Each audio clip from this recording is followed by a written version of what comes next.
Okay. So today's session we'll discuss how to create the S3 buckets and how to manage those S3 buckets, permissions, all those we'll discuss in the today's session. So now here I'm going to search for S3. S3 previously it's a global service, but now it became regional service itself. Previously it's a global service, but for each and every region now they made it as a regional kind of service itself. Then here we are going to create a bucket. So now here we can create a bucket. One of the uh, the use case of creating the buckets, now they given the directory also. Okay, so the purpose is either general purpose or for low latency. If you want, we can use the directory also. There we will get express one zone. That is a new way. And the bucket name, all over the globe, the name of the bucket is very unique kind of thing.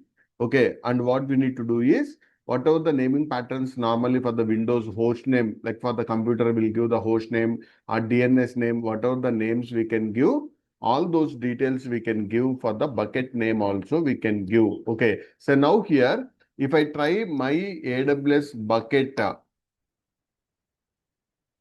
is it allows to create me that bucket or not? Is not going to create because already someone may have that my AWS bucket.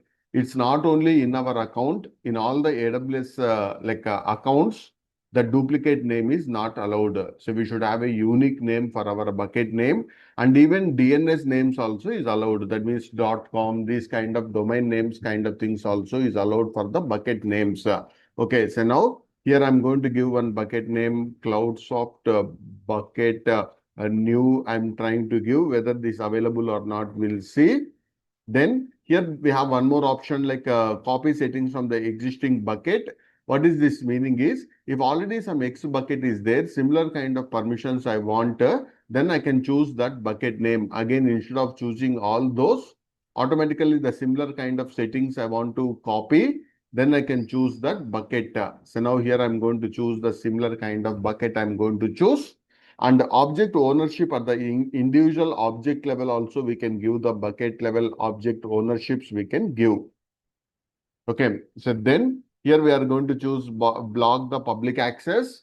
By default, it's blocking or it's opening all the public access. Is it blocking or so by default it's blocking all the public access? That means by default those instances are in the private. By default, the objects or the buckets are in the private state we have. And by default, what about the versioning? What is happening with the versioning? The versioning is enabled or disabled by default? By default, sir, it is disabled. By default, versioning is disabled, but one of the best practices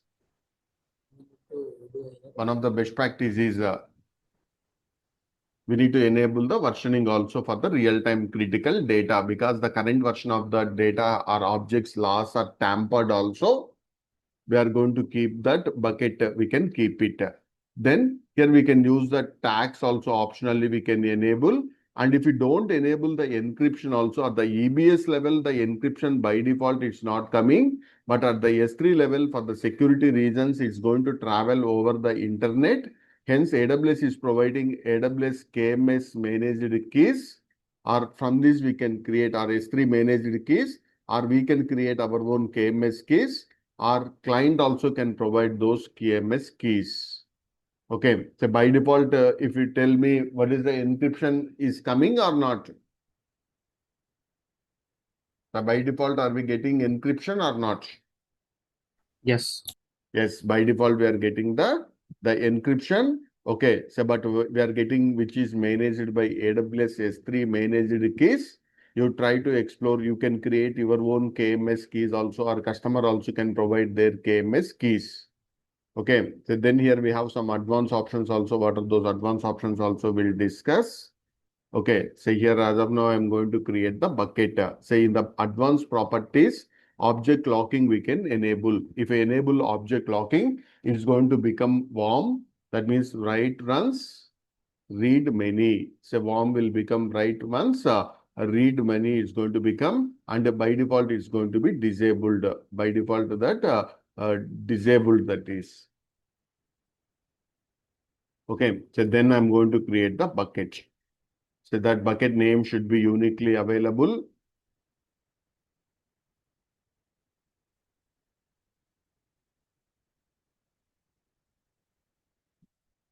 Okay, so now once we create the buckets, so what we can do that buckets is like we can see the details. So now here we can see the objects, all the objects we can upload also, and we can check the properties, permissions, metrics, management, access point. So these all just to spend some time, like minimum 3 to 4 hours, just explore all these options and work in all these, because S3 also very important service from the interview wise also. Okay, so then here we have the objects. Whatever the objects you want to upload here, you can drag and drop those objects. You can add the folders or we can add the files also. We can add. So now it's better to do the drag and drop kind of thing. In the same way, like we have S3 bucket in the Azure, Azure is providing the blob storage. And in order to access that, they given one client kind of device also called as Storage Explorer. For AWS, AWS is not giving any storage explorer kind of thing. Okay, so we can use even, say, suppose if you have the WinSCP, even through WinSCP also we can copy. So now assume this is my WinSCP.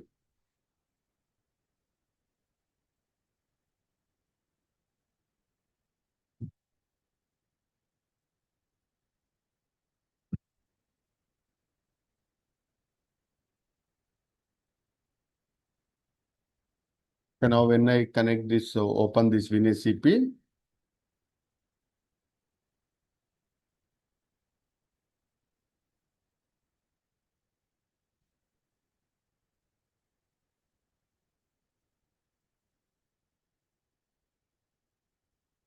so instead of SFTP or FTP here, we can use Amazon S3. That Amazon S3 is the host name we can give. Here we need to give the access key and the secret key. In the IAM, we can get that access key and secret key, right? With that, we are going to connect. So with that, we are going to connect to that instance, we are going to connect. So now here, otherwise, if you can go here in the bucket itself, we can add the files or folders. If I add the folder, only folders are getting created, not files are not getting copied. So now here you can go to that files and you can add the what are the files you want to add. So those files you can save. Okay. Instead of doing this, the best solution is you can just drag and drop them. So you can just drag and drop all those objects, whatever you want to drag and drop. So now here we can choose. Here we can upload. So now here I'll go to any of the folder, say any of the objects that's maybe media kind of content, flat files, whatever it may be. You can go to that like files. So I'm going to use say my static website. I have one directory called sparing. Okay, so in this all these files and folders, I'm just selecting and I'm coming to my this yeah, here you can drag and drop. So you can add that files. Okay, so then you just drag and drop kind of thing, and you no need to have a storage explorer kind of tools also. Okay, so then before uploading, you can give the properties also. Here you can choose the storage class. Yesterday we discussed the storage classes, right? So now if you don't choose any storage class, by default we are going to get the standard. So now here we have the intelligent tiering, standard infrequent access, one zone infrequent access, glacier. In the glacier also we have the different types. Then we can use even reduced redundancy also we have. Okay, and here except one zone, remaining all, what is that meaning of 3 or greater than means? What is that meaning? 3 or greater than means what is that meaning? Say in that region, if you have 6 zones, in the 6 zones also is going to copy the data. Okay, and what is that meaning of minimum storage duration means? What is that minimum storage duration? That is the days, like minimum days we need to keep our data. So that is the minimum days we need to keep our data. So minimum, like for some of them, we have 30 days, but for standard and intelligent tiering, we don't have that kind of minimum storage duration. Okay, then what is the, in which use case you are going to use intelligent tiering? In which use case you are going to use the intelligent tiering? Whenever we need to transit from one storage class to another Okay. class in unpredictable. We don't know the pattern and how the people are going to access that. Okay, so that's keep on changing also. Then automatically we can choose. Okay, so I hope you got it right. I'm going with the standard itself. And for the free tier account, what is the like duration they're giving? Sorry, not duration. What is the size they are giving for free of cost? For the free tier, what is the free account we are I think getting? 5 GB, I think, right? 5 GB we are getting. Hmm. Okay. And any idea what is the meaning of checksums? What is the meaning of the checksums means? So using the checksum, what is going to happen is before uploading the files or like directories, we need to calculate the checksum. And after uploading also, we need to calculate the checksum. So if that is not matching, what is the problem is there is something error. The checksum is not matching. What is the problem? Okay, and So, by default, you can like S3 itself is going to verify the checksum also. If you want, you can do this which checksum it need to use, but by default, AWS also will verify once they transfer the data, they're going to upload the checksum also. They're going to check. Then here I'm going to upload all the data. So I'm going to upload. So we have multiple folders and files, all that are going to upload. So here we have only in the mega, like a MB kind of data, but in the real time, we may be transferring some petabyte kind of data also. In order to transfer that kind of data over the internet is not possible, then AWS is providing snowball kind of devices. So what is the concept of the snowball devices? So snowball device will they will send to our location. Okay, that means it's just like a USB kind of thing. Okay, say here AWS will send a snowball device for us, and we need to copy all the data and we need to send it to AWS data center. So where this bucket we need to keep, then AWS is going to upload the data into that S3 bucket. Is over internet or offline? Offline. It's an offline kind of thing. So now how that snowball device will looks, we'll see.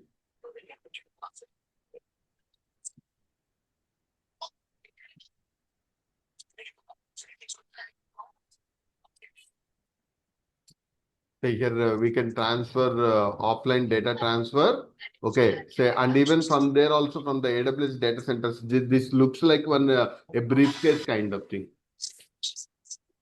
If you see the size also, so here you can see right the snowball edge. Okay. So what is that? What is that snowball edge? What is a snowball edge? So if you have the petabyte kind of data in order to transfer that over the network is not possible. In order to avoid that one, what we are doing is we are transferring over the snowball kind of device. We need to request for the snowball device. Then AWS will send that device for us. Then we can copy all our data. Then we can send back to their AWS data centers. And AWS is one of the leader in the logistics. That all the logistics, all that they will take care. Okay, securely they are going to transfer, and even we'll have the encrypted data itself. That's the reason if you lost that device also in the middle of the logistics, we no need to worry about the data loss also. Okay. so how they are going to retrieve? So just in case if we lost the device, how they are going to get it? I'm sorry, I didn't get you. No, so just in case, so if the device is lost, okay, Yes, yes. so how we are going to restore the data, No, no. retrieve We the will data? have the data, right? Till we upload, we need to keep the data. Okay. Okay. Once it uploaded, Mhm. that S3 will take care and they're replicating the data, and in the multi zones, they're going to keep. Okay. Depends upon. So once we upload the data, so it will automatically sync to the bucket. Once we upload the huge data, later not petabyte we don't upload, right, every day. Only the delta is going to be uploaded. Okay. For the first time, we'll upload the huge data. Later, we can upload over the internet itself. Okay? Thanks. Sure. So this is just for information purpose I'm giving Snowball, but mostly in the Indian countries, I think it's not supported Snowball. Only in some of the regions only they're supporting. So here you have uploaded the data from our local desktop, right? So how we connect this S3 bucket to our this one servers actually? Once we upload the data, it's not a server, right? This is No, just no. See, no. Let us take this scenario, okay? So I have some data in my Linux machine, okay? Not on the desktop. So okay. how to transfer the data No. to the We can S3 use the bucket? AWS S3 CLI we can use. Okay. So using the CLI, so it's not mandatory Windows itself we need to use. Okay, so I'll explain that in the CLI part. From the Linux over the CLI, we can transfer that data. Okay, so if the people want to access this also, from the command line itself, we can access this. So now this is your object, right? So now this is the bucket name. Then for every URL also, you choose the URL like about.html will get one S3 key is going to get. Say here you can see the URI or URL you can see for every object also like this bucket like from this about.html, and if you want to download that okay, so that URL also we are going to get this. Okay, so from this we can access that, but as of now we are not given the public access to that. Okay, for each and every object also we are getting a unique key. All over the world it's the same. Okay, and even you want to upload here all these also you can check. Okay, so then these are the objects we have uploaded in the bucket. All our files and folders, everything are the objects. So then we have the properties. So then here we have the properties in the bucket versioning. Say we didn't enable the versioning Azure at the time of creation. After some time, like a client want like a versioning. So then here you can use this bucket versioning. You can. So will they charge for versioning if we enable? No, they don't charge, but the backend data they will charge it, right? Definitely, it's a little expensive kind of thing. Because we are going to keep the two versions of the data. Only the data would be stored. Okay, and even in the snapshot lifecycle policy also, I'll delete the older versions also. I'll delete to reduce the cost. I have 3 versions. Only I'll keep only 2 itself. That older one I'll delete that. Okay. Anyhow, it's not only the data that there won't be retrieval for that, right? They don't charge that much. Because the older versions we don't access, only the latest versions. Okay, and the encryptions also and intelligent tiering we can configure. Server access logging. So this is also if you enable who try to access that S3 buckets, all those also we can log also. So that IPs, all those also we can check that. Who is trying to access also we can set up. What is the advantage with that? Say if any of that people as trying to access that bucket, we can track that. So if anyone trying to access that bucket, we can track it from the like server access logging. And here we can configure CloudTrail data events, event notifications also. These also we'll discuss. Event notification is very, very important. Like here in the event notification, in not only sending an email, we can configure with the Lambda kind of automation or maybe SNS, SQS. For all that, we can integrate. With this, what is the advantage is? Like if someone uploaded a data like in the data warehousing kind of unstructured data I want to process and I want to store in my database. There are some millions of people are uploading. I no need to verify that I can configure a event notification if any of the data has been uploaded or deleted, automatically that event is going to trigger. Automatically that event is going to be triggered, and even we can use our own event bridge also we can integrate. And this is for the faster access. Okay, but here for the free tier, I think they're not giving, or maybe in only supported regions they're giving transfer acceleration also over the data transfers, and they can use CDN also they're going to do. And object log we already discussed is going to be warm, write only, read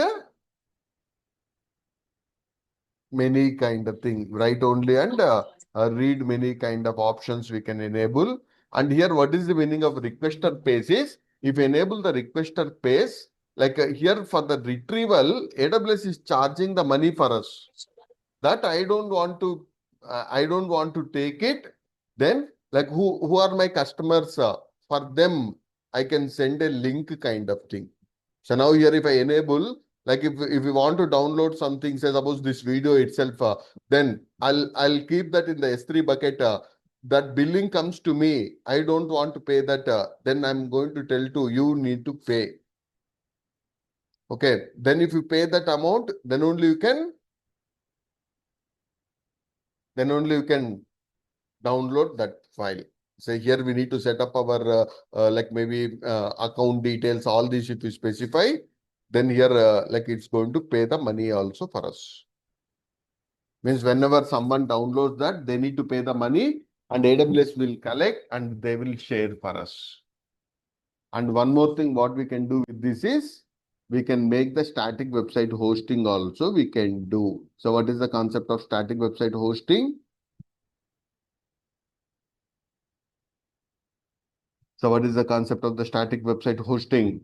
Say instead of using a web server, we can use a static website hosting by using the S3 bucket itself. By using the S3 bucket itself, we can do the static website hosting also. So now here, in order to make it static website hosting, we need to go to here, edit that static websites. We need to make it enable. So now here, host a static website we need to do. So in the hosting the static website, so now here we need to specify index.html and error.html we need to specify. I have a doubt whether we will have index.html is there, but in that error.html is there or not. We don't have error.html. Then if any error comes, I want to redirect to work.html something. And even optionally, we can configure the redirection rules also. We'll discuss these later. Okay, so then I'm going to perform the save the changes. Once I perform the change, then for the S3 bucket, AWS is giving one endpoint URL. AWS is giving one endpoint URL. From this endpoint URL, we can access our S3 bucket. Okay, so then I'll try to access this one, but we have 2 or 3 steps behind. Okay, so now here we are getting some 403 forbidden kind of error. Okay, what is the main thing is, I'm suspecting I didn't make those objects as public, right? I didn't make those objects as the public. Then I'm going to that bucket. So now here we have the static website itself.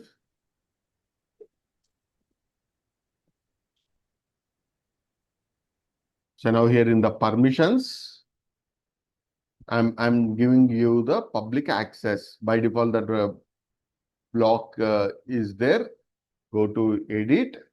So I'm removing this block, the public access. Okay, then I want to save. Then definitely they need one confirmation, because security wise, it's a very big constraint to keep the data inside the buckets as public. Okay, but I made it. Then I'll try to access this one. Still, like it's not happening. So we are one step behind any idea. So we need to do one more setting on top of this. Any idea what is that?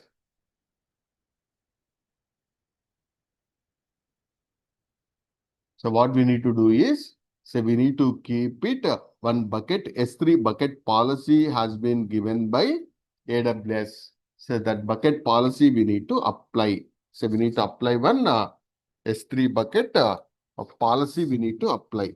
Okay. So then I'll create that S3 bucket policy.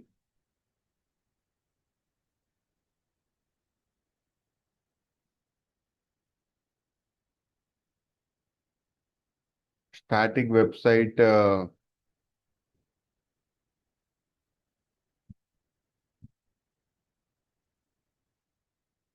Say in the documentation, hosting a static website for S3.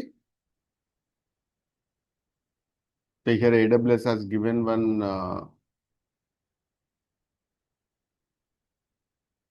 permissions one.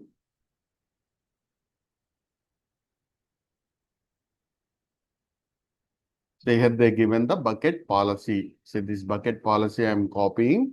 Then I'm going to S3 bucket. So now here not the public access. I need to go to bucket policy, edit this policy.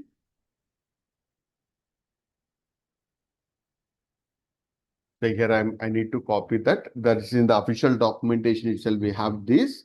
So now what this is doing is like to everyone, like to every user, all these is giving the get object kind of permissions. It is giving.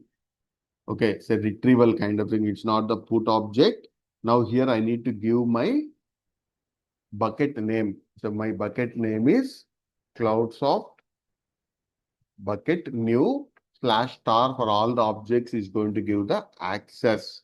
Okay, then I'm going to save this change. I'm going to save that change. Okay, I shared that that policy. Try to understand that policy, and I should send that documentation also in the chat. Okay, so then this policy has been applied. Then I'll try to access that endpoint URL. Okay, so now that website has been hosted. We didn't took any instance. Okay, so without having any server, this website is going to be hosted using the S3 buckets itself.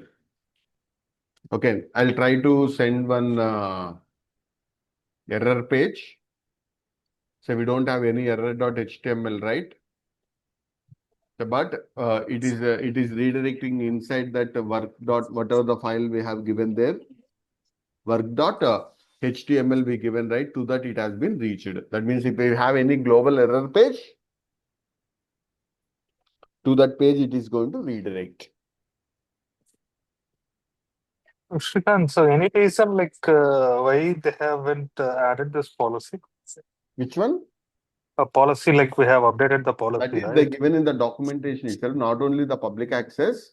We need to apply this policy also for the security purpose to all the resources that get object permissions for all the objects we need to give.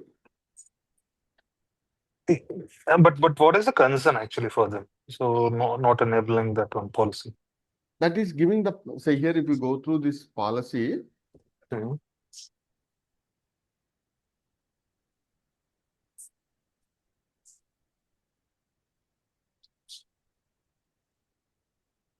this is the bucket policy. Now here, what is this public read get object? All the objects we are giving the permissions. This is the action it is giving. We are not giving the permission to put the object, to retrieve the object. In the bucket, all the objects we are giving the permission. This if you apply, then only we are getting that access. Otherwise, it's not giving. Okay. So these they have given the documentation also.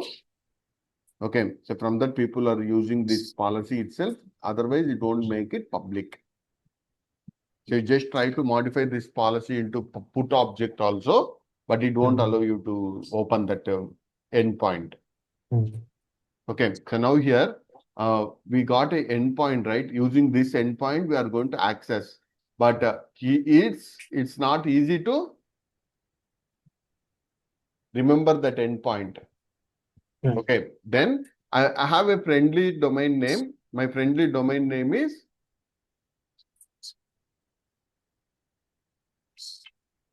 assume cloudsoft.com. Say, if someone type that cloudsoft.com, I want to redirect to this endpoint, then what I need to do? We need to map reroute route 53 Yeah, so what something. is the service we need to use there is Route 53. yeah, route 53 is that. Say, suppose if someone hit that cloudsoft.com and my domain register is GoDaddy somewhere. Okay, my hosting is in AWS. Okay, in that AWS also, I can take an EC2 instance, or I can take an Elastic load balancer, or I can take an S3 bucket in this use case, or for the application, I can use a bean stack also. But as of now, my endpoint is, what is my endpoint? This one, CloudSoft S3 bucket. bucket. S3 bucket is my endpoint. That's we need to create a hosted zone. In the today session itself, we'll create a hosted zone also. Okay. So do we have WAP concept also here? Yes, yes. On top of Okay. your application load balancer, we have a web application firewall. We can integrate by our own rules also. Okay.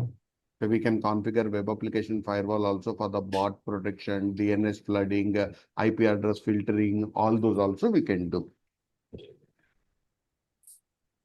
Okay.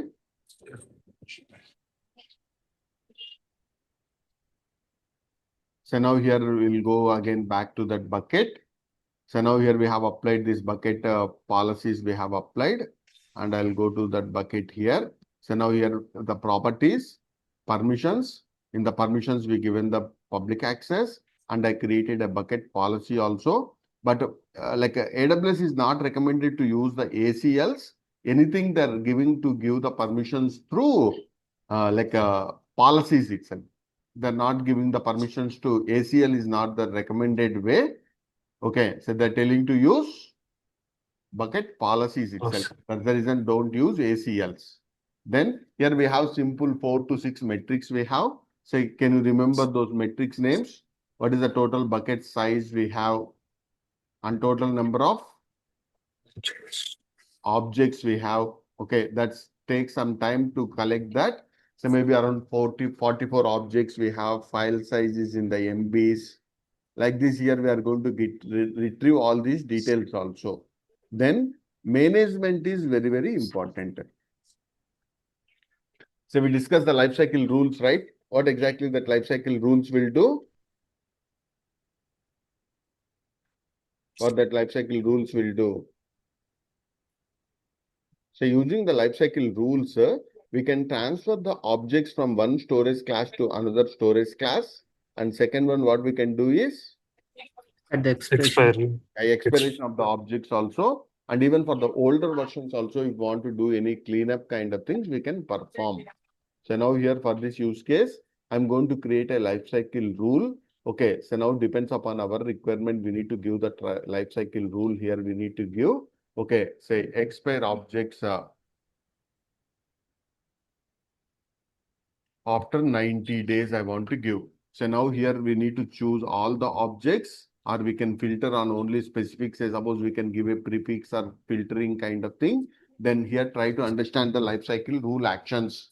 What is the first rule is transition of the current version of objects between storage classes. So now for the current version of the objects also, if I store in 30 days, okay, I want to move to okay, as of now, I'm in the standard. If I choose 30 days here, after 30 days, it would be moved to standard infrequent access. Okay, after 90 days, I want to move to maybe intelligent tiering. Whatever the zone you want, you can, sir, what is the type you want, you can choose here.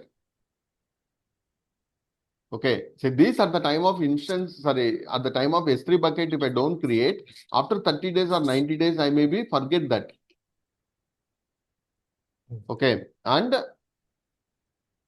here you if you want optional, you can add even expire also. Okay, so expiration, what I want to do is after 180 days like this. Okay, so after how many days? Right. I have added two like a transition kind of rules and one Expiration. expiration. Then all this data would be deleted after 180 days. 180 days. So today I'm giving one assignment for you. You need to do some R&D kind of thing. Objects have been deleted. Is it possible to restore or not from the S3 wise? Okay, so client will come with this kind of use case. I have accidentally or maybe through these objects this deleted. Then he realized, say suppose he forgot this policy, but the data is important. You don't want to lose that data after 180 days also. But this lifecycle policy will delete that data, right? After 180 days. But he want that data. Then you need to tell me, is there any solution? You need to come with that solution to me. Have you got the question right? Yes. The data got deleted. Is it anywhere we can possible to work on this? Spend a lot of time on this lifecycle configuration rules also. Then here we have one more rule is there for the replication. What we can configure the replication kind of rule is,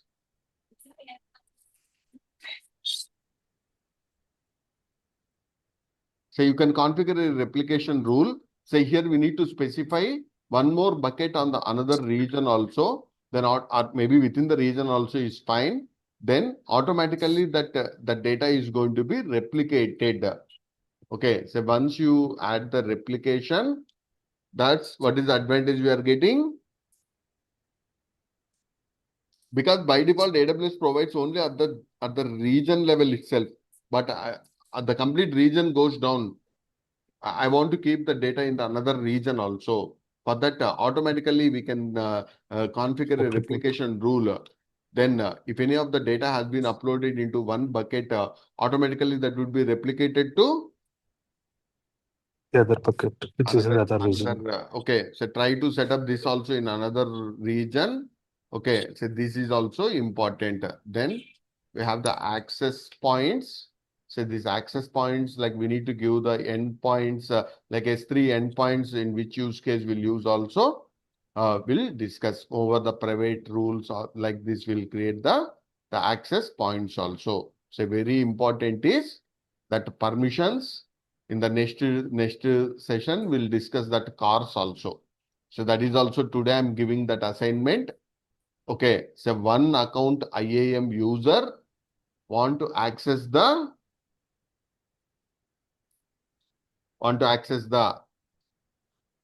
Deleted objects. no. That is one scenario. Second one is one account IAM user want to access another account S3 bucket. We shouldn't give the public access to that. Okay, still like we need to give the permissions to access that. How to give that permissions also we need to discuss.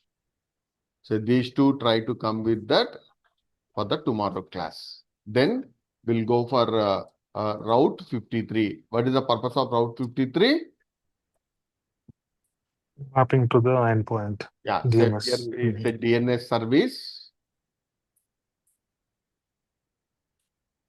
So now here we are starting with the route 53 here. Like what route 53 will do is, so like we can create the hosted zones. So what is the concept of the hosted zones are? All DNS records of one zone are called as hosted zones. Okay, so can you tell me some of the DNS records? So we have the A record. We have record. yeah. WW record. AA. SRB. Yeah. PDR. Say important. Yeah. By default, if you create a hosted zone, two records will create. Any idea?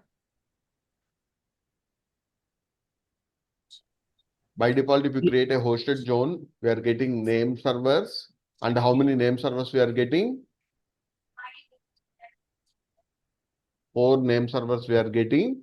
And the start of authority, which will have the meta information regarding that domain admin, all those details would be stored. And we can map with the A record or AA record or alias record, CNAME record, MX record, all those we can do. So now here I'm going to use the getting started. So now here if you see Amazon Route 53, a reliable way to route users to internet applications. And Route 53 is a high available and a high scalable cloud domain name system. Okay, so it's a DNS. Then here what are the things we can do in the DNS is you can register a domain. You no need to go to GoDaddy. You can directly purchase that in the DNS itself. That means in the Route 53 itself. Now Google also is providing Google DNS service also we can use. Okay, but people are preferred to use GoDaddy itself because the prices are little cheaper. And that domain ownership also we can transfer to another person also. So that means this GoDaddy, these kind of companies itself will do this kind of transfer domain kind of like brokering also they will do. Then, like what is the main purpose we are going to use is?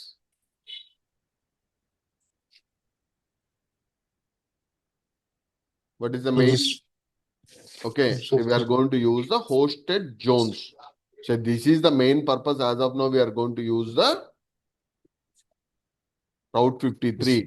Additionally, you can check the health checks also. Okay, then we can configure the traffic flow. But the main purpose is we need to create the hosted zones. And in the Route 53 hosted zones, we have 2 types of hosted zones. One is a public hosted zone, and the second one is a private hosted zone. For internet basing applications, we need to choose public. Okay, for the intranet base or only within the VPC, I want to access the websites. Okay, there will be a lot of internal portals also in the organizations. They may use the private hosted zone. So now here,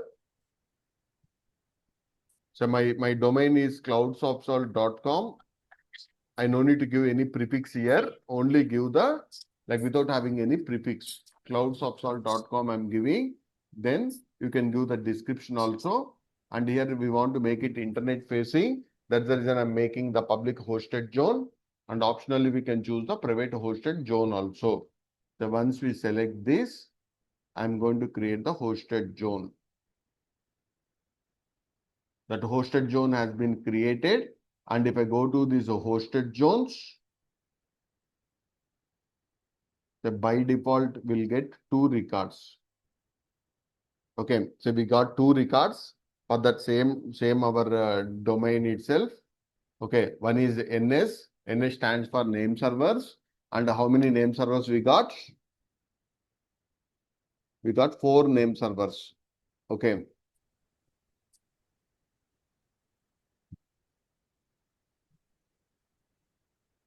So these also very, very important. So what we need to do in this name servers are, we need to update these 4 name servers in our domain register also. Okay, so mostly the GoDaddy details client may not share for them. Then what is our job role is, we need to send these 4 name servers details to the client. Then the client may update those in the GoDaddy. Okay. And then say here we got 2 records, right? So, but I need to create one more record. Now, here my subdomain, I don't have any subdomain. I'm giving a prefix.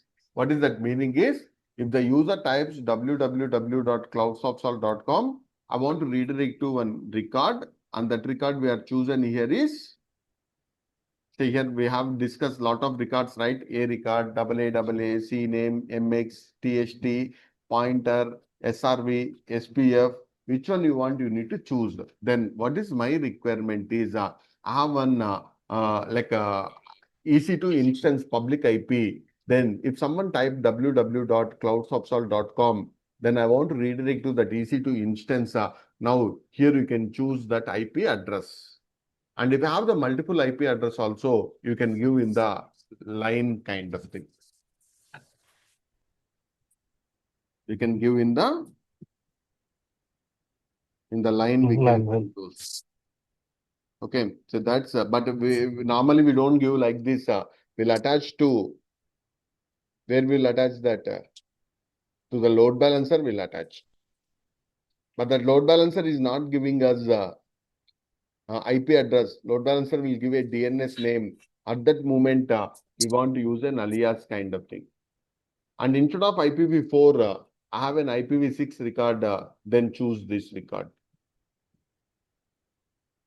Okay, so instead of IPv4, if I have an IPv6, so this we need to choose. Okay. So what records we are adding here? A record mostly will use the traditional way of deploying the applications. Okay, so then I don't have the A record or A record. Then I'm going to use the alias. Say here, the aliases are very, very important.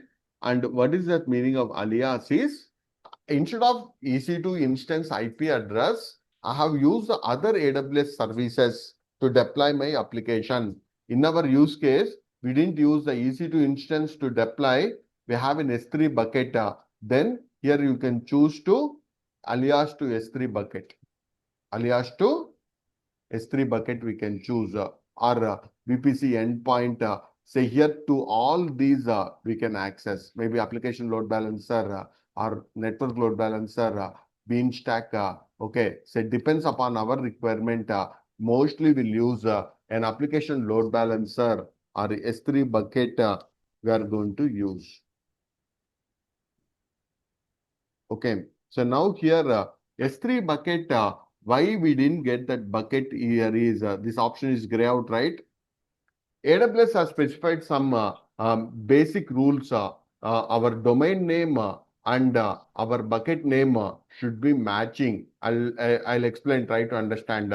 In our use case, my domain name is cloudsoft.com. Then in this use case, I should create two S3 buckets. One is cloudsoft.com. Second one is www. We need to attach this prefix also. Then the two S3 buckets I need to create, and in the same bucket, I need to copy the same data, public, policies. All these are we need to create. All those we need to create. Then only in that alias option, that S3 bucket endpoint URL we are going to get. Then if I configure that endpoint URL, like through the, in the routed, say I'm going to create a hosted zone. In the hosted zone, I'm going to create that endpoint. I'm going to create that endpoint URL, and that endpoint URL I'm redirecting to this endpoint URL I'm redirecting.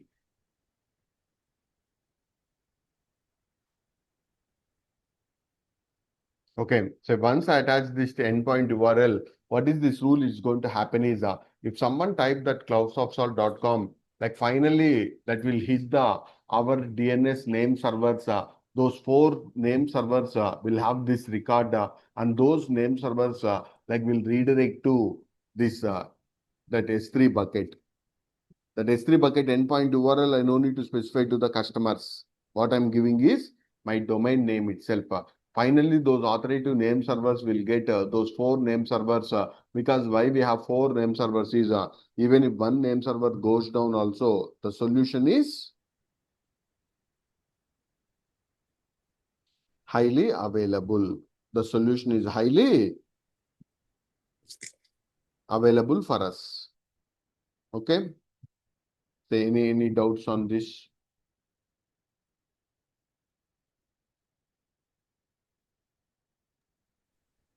This one this last one, right? So why we need to create 2 S3 buckets? So that can you repeat once again? That's the given the documentation itself. Okay. So that's like mandatory. We need to create one with prefix, one without Okay. prefix also. Okay, then only in the drop down, here in the endpoint, we need to choose that endpoint, right? We can't copy that. Mhm. By default, we need to get that endpoint. Mhm. That all the prerequisites are met, then only for that hosted domain it is giving. Mhm. Okay. Okay. So then here try to understand, here we have lot of endpoints we can add. I have it. Can you go through this? Can you tell me from the RDS perspective? Can you tell me why we need to use a endpoint? From the RDS perspective, can you tell me the endpoint purpose?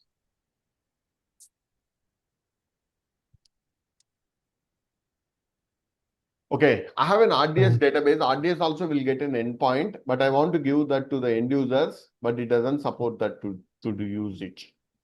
Means if someone asks about the client, if someone asks, is it possible to link our RDS with our domain name? That's AWS is not supporting as of now. Okay, that is the reason in the alias they didn't give that RDS engine as the endpoint. They didn't given for us. Any doubts on that? So mostly we are going to use our application load balancer, not an A record also, because A record is only one instance. It's not an enterprise solution. We'll have an application load balancer. That load balancer we are going to attach.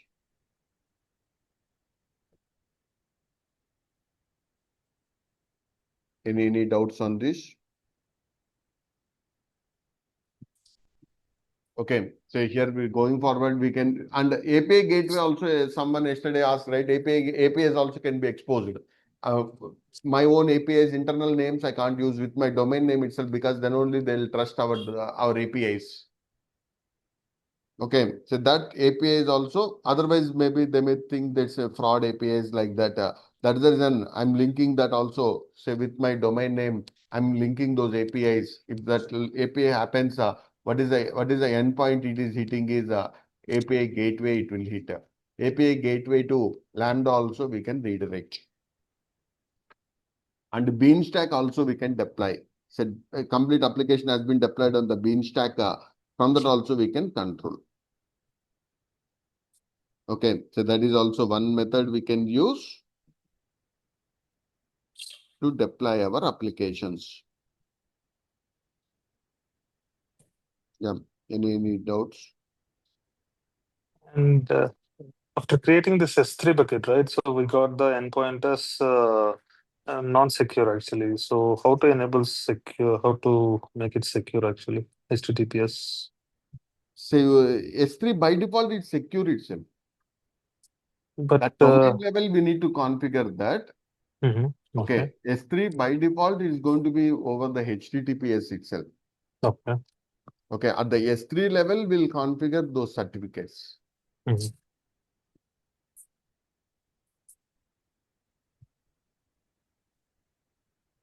Okay, so then here we have very important another point is there.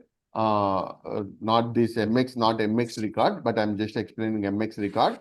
Say if we have any Exchange server or email SMTP server also we need to do. If you don't add your MX record, what is going to happen is most of the mail providers will assume your email, if you send also, they will assume it's a spam kind of thing. Okay, so in order to avoid that one, what we need to do? We need to add our MX record also. So most of the companies will verify the MX records also. If you don't have a proper MX record, like a lot of a lot of email providers will assume those are Spam. Spam kind of thing. So suppose if any of the client is complaining, all my emails are going to others spam, then we need to work on that MX record also. Okay.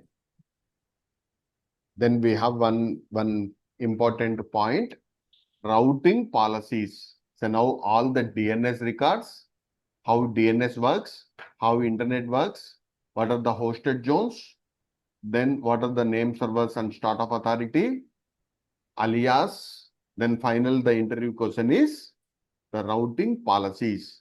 If you don't apply any of the routing policies, by default, we are getting those simple routing. Simple routing is a very simple routing policy. Whatever the record we have added or alias we have added, to that it is going to redirect. Okay.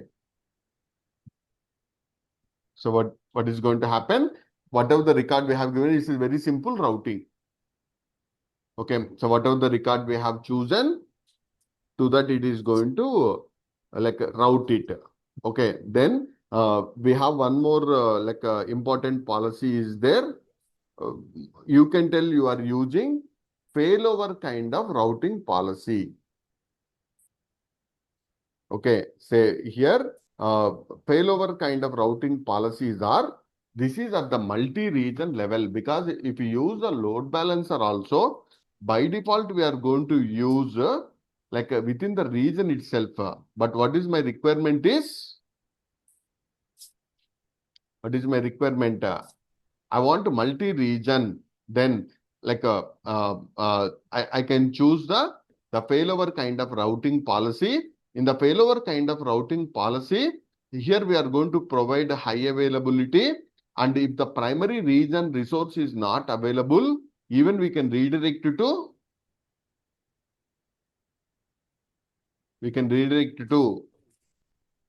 Secondary region. secondary also. Okay, but it's active or active passive? Passive. It's an active passive. Okay, so that means if the active is down, then only I'm redirecting to passive. Okay, so maybe for the disaster recovery, we have any critical applications, those we are going to keep in two regions. One environment complete down, then automatically the user is going to be switching the traffic. I have a question here, that user traffic redirection is taken care by application load balancer or route53. Can you tell me? Load balancer, right? No. Because load balancer also is in that region itself, and that is also down. So in that case, so WIP will work, right? Route53 will provide. Okay. In order to work that route53, what we need to specify is the policy, not like simple routing. We need to specify the failover routing policy we need to specify. I hope you got it right. And if you have WIP, so no need to go with this one, right? Which one? WIP. WIP means? So across the data centers. No, that's AWS wise we are doing through route53 itself. Okay. In the Azure wise, we can do it through traffic manager or front door. Okay. So now, like here in this use case, what we are using is DNS level, that is a global service, not one region service. Okay. So then I'm going to choose the primary one is one load balancer I will attach. In the secondary also, I'll replicate the same data. Okay. Okay. Then what is going to happen is,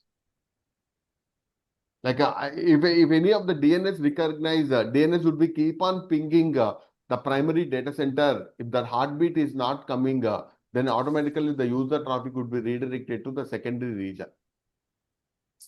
If any disaster happened to the primary region, route53 is going to redirect to the secondary region. But what we need to choose is Failover policy. Failover routing policy. Say even in your job also, you tell you are using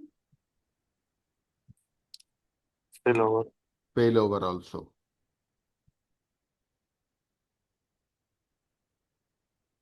Okay. So then here we have different routing policies. Can you tell me, can you read me those?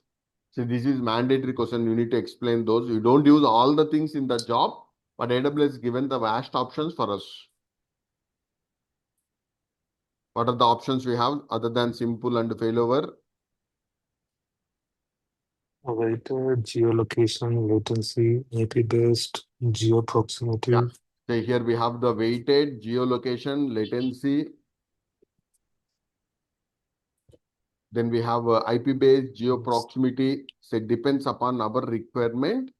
We need to choose which type of Routing policy. routing policies. So now I want an active kind of thing. Can you tell me one use case?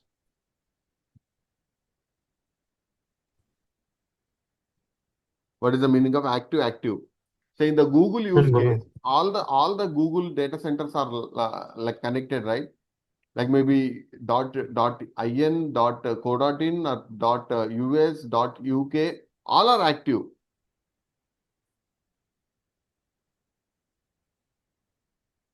Yeah. Okay, at that moment we can use like maybe we can use the geolocation kind of thing, geo proximity. So we have the basic differences between them. Okay, so now if I use the latency based routing policy, okay, so then like depends upon the location of the user. Sorry, not geolocation is geo based. Latency is which region is performing well. The user request should be redirected to that. Okay, but not accepting this kind of thing because say suppose a HDFC Bank, if I redirect to maybe Hong Kong or somewhere, that's maybe not my data. Okay, so that's definitely HDFC from the Indian users. Even if the HDFC Bank is performing very well, that latency is not there in their Hong Kong applications. Also, we shouldn't redirect. Okay. But I have a global application. I want to redirect always to the best servers. Then we need to choose latency. That means we have the multiple regions and we are going to choose the user routing is going to happen depends upon the least latency region what is working. Always that would be redirected to that. Okay, and geolocation, like based on the compliances and content localization, I have like maybe French users, I have Paris users, I have French language. For London users, I have English. We have the different localizations. Okay, so that's I want to redirect to that data center itself. Then I'm going to use the geolocation wise and geo proximity, but both we are linking. Okay, so maybe in the US itself, we have the multiple regions, right? US East, US West. Then I don't have any issue redirecting because compared to US East, now US West is good. Then I'm choosing geo proximity. Okay, and in the multi value, you can give the weight also for that. We can redirect based on that. We no need to work all this. Say either you can tell weighted or geolocation or geo proximity. But in your scenario, as of now, we have failover. Okay, so it depends upon the requirement of the application. We need to choose these policies. So now someone asked about global server or global site load balancing. That's called as GSLB. In our environment, who is doing the GSLB service? Who is doing the GSLB service? Route 53. Route 53 is going to do with the help of load balancers.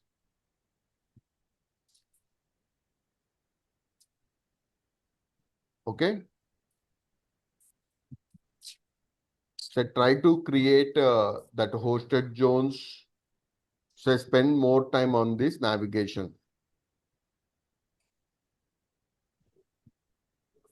Okay. And that S3 bucket also spend some time. And I given two assignments. Like one account IAM user need to access the S3 bucket. At least you should go through those steps. Second one is like if you lost that S3 bucket data, we don't have the versioning also. Is there anywhere we can restore that data? Is there anywhere we can restore that data also? Okay, so these two scenarios you try to came and bucket name first you create. After that you create the hosted zone also. And I have my one doubt I have. We have one domain. That domain name already someone created the bucket already. Then what we can do? You got my point, right? I registered one domain, nraglobe.com, but already someone created a bucket in their account AWS. It's a global kind of thing. Then what is going to happen? Because I can't create again nraglobe.com, right? Then what is the problem for me is I can't attach that as an alias kind of thing. Okay, so that is also one of the problem we have. And if I go to this hosted records, one more record is there. I'll tell very important one. In the alias, choose another record of the hosted zone also. Why? What is the use case is? First, already I created one hosted zone.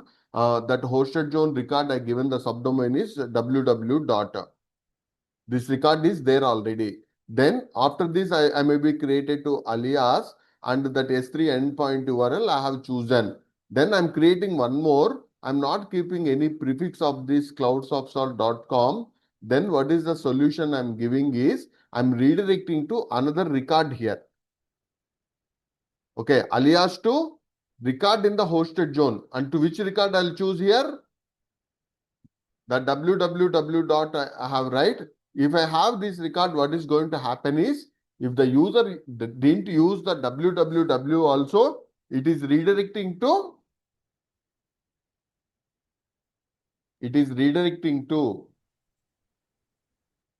Endpoint.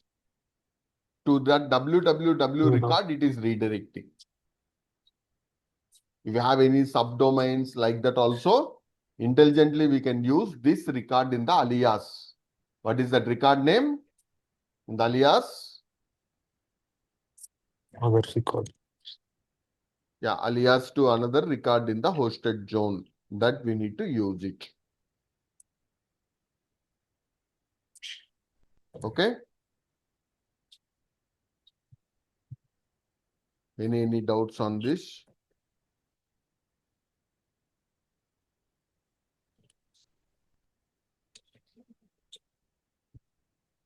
So try to finish these all, and cloud formation, that AWS CLI also try to finish, because through the CLI also we can do all these operations. Okay. So then we'll start with the Terraform also. Terraform also I'll share some videos. Okay. So these 3 videos try to finish. I'll explain in the tomorrow session these all. Okay.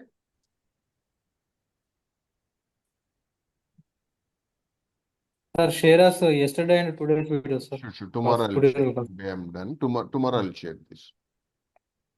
Okay. Srikanth, Yeah. Srikanth, was there any class yesterday? Yes, yesterday class. Okay. What was the topic about yesterday? Sorry, I missed the session. And route 53 itself we discussed. Okay. Sure. Could you please share the class? Sure. I'll share it. Sure. Thank you, sure.